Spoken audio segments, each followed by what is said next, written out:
You want to make it as easy as possible for someone to say, I want to set up some time with you that works for me. This is all about them. So scheduling links are the thing. This is the way to go. Do not try to do the back and forth with like in a DM or an email thread where it's like, well, does this work for you? Does this work for you? No. Scheduling link is your jam. Do it. Use it. You will be appreciated for it.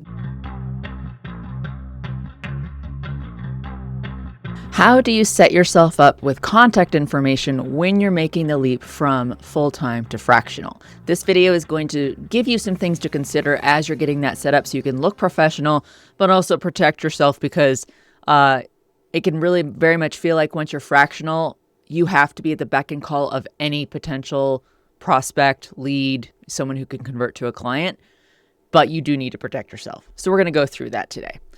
So as you're considering your jump into fractional, you're probably going to be doing this before you make the leap because you're setting up clients. And so this might be assuming as well, you don't necessarily need a website yet. It's great if you can have one. You can look at my past videos in this series on going fractional on the advantage of having at least a website with a landing page, something where somebody can grab you.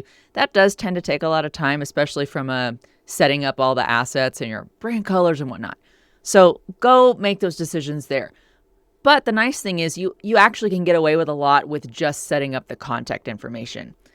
I'm going to say there's no necessarily right way or right order to go about this. Sometimes this is very organic and you might just one day realize, oh, I need contact info. Let's do this. So let's go through these points. First of all, your Gmail era is over. And I mean that by saying your fractional professional email should not end with gmail.com. It's fine when you're using it as a personal, when you're using it to apply to jobs, totally fine. And it might stand you in good stead for now to be like, okay, well, at least I'll set something up where it's got my business name, my business name or my fractional doing business name. Maybe that is your actual name or whatever your moniker is that you're known as. Maybe it's what your domain will ultimately be. To have that as the first part of the @gmail.com. Sure, I have done that, but you're basically just setting yourself up for more work later. One of my past videos talks about getting your domain. Once you have your domain, you can actually pretty easily create this email. And Gmail makes it really easy for you to go through and say, do you have a custom domain you want to use, but use the infrastructure of Gmail to do this with Google? And you can be like, yeah. So having your professional fractional email address end in gmail.com or yahoo.com or something else does kind of signal like this might be more of a hobby and who knows if I stick with it. But when you have it with saying like you@yourdomain.com, that screams legitimate business. Plus, you're going to find that sometimes if you're trying to register for webinars or things like that, people will block non-business emails. It's some companies are doing to make sure they're getting in good leads and not just people who are run-of-the-mill, possibly interested, but also just after the free stuff or after a download. You might find that as well. So do get your domain and set up your email. And of course, there's all kinds of ways to do that. Honestly, a lot of these domains or a lot of these platforms like Outlook, like Gmail or Google Workspace will give you how-tos and have help documents to help you out with that. Speaking of which, this takes us to number 2. Pick your email platform. I have used Microsoft Outlook as well as Google Workspace. Those are not the only two, but they're the biggest two out there. This largely might matter with who your clients are and what their workspace is. And the reason I say that is because I'm embedded in 2 clients where I have an email address in their domain, in their operating system. Therefore, I have a calendar on their work environment. I can get into their Slack. So I'm embedded basically. And both of those clients use Google Workspace. Now, that's not to say one of them might not use Microsoft Office. I actually have both. My main software that I use for my day-to-day business is Google Workspace, but I used to use Microsoft 365, so I actually still have an email address over on Microsoft, which helps me actually more seamlessly interact with Microsoft Teams for my one client. You need to make the best decision for you. And if you have a personal preference, please, by all means, use the one you like. It's most important that you enjoy using it.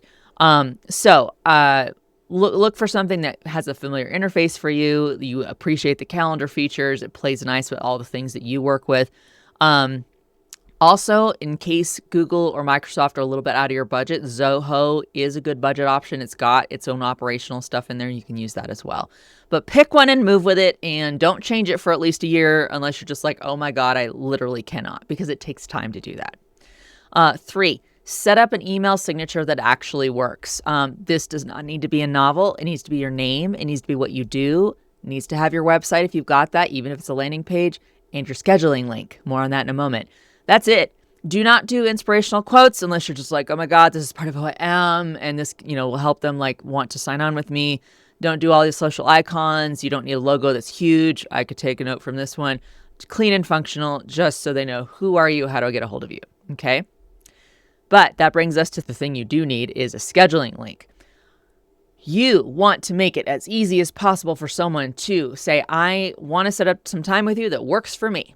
This is all about them. So scheduling links are the thing. This is the way to go. Do not try to do the back and forth with in a DM or an email thread where it's like, well, does this work for you? Does this work for you? No.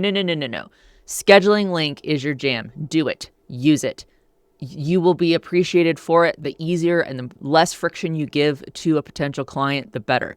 Now, there's a few different ones you can do. Calendly is a household name. I used to use Calendly. I actually currently use Reclaim, and I'll tell you why in a moment.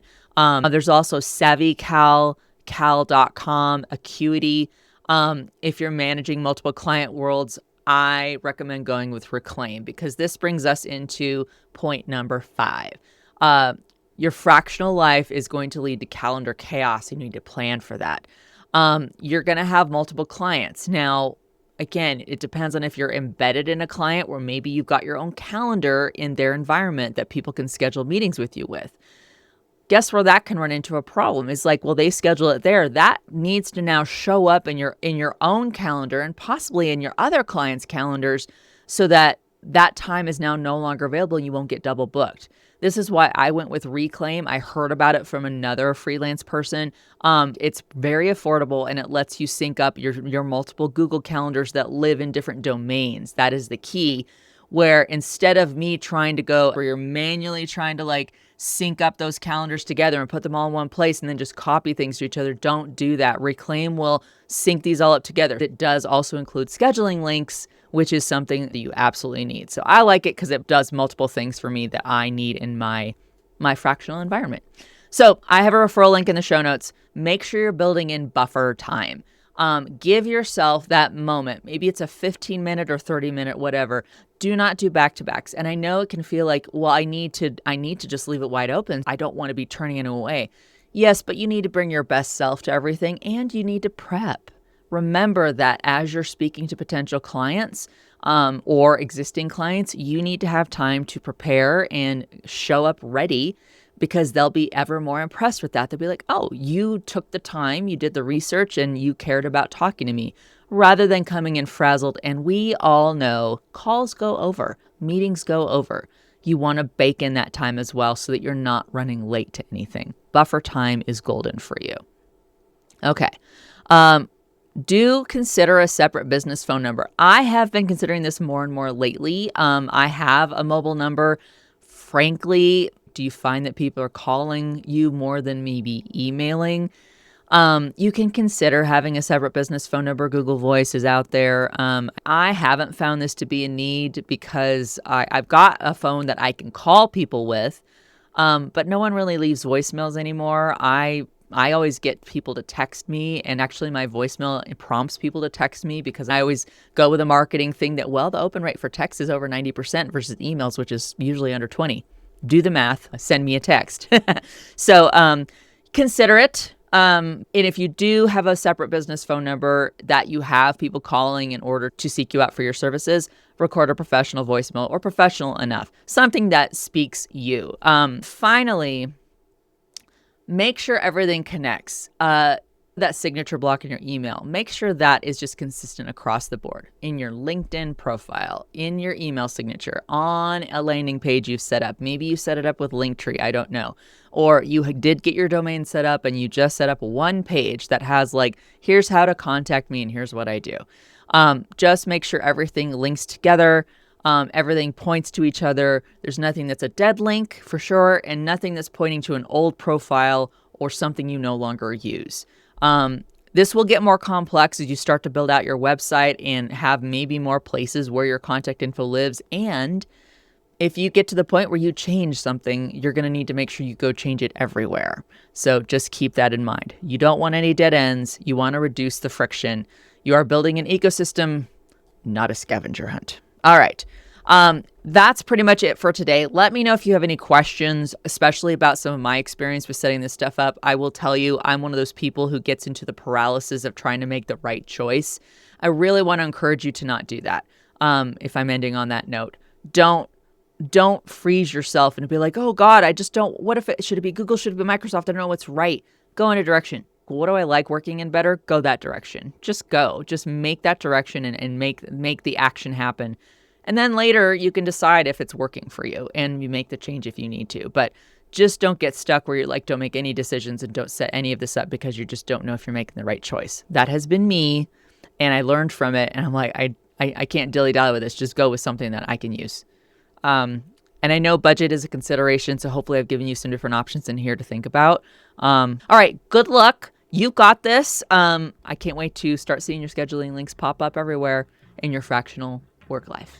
You're still here? It's over. But you should hit like on this video before you head out and subscribe if you want to get more videos that'll help you realize how much more there is to marketing. See what I did there?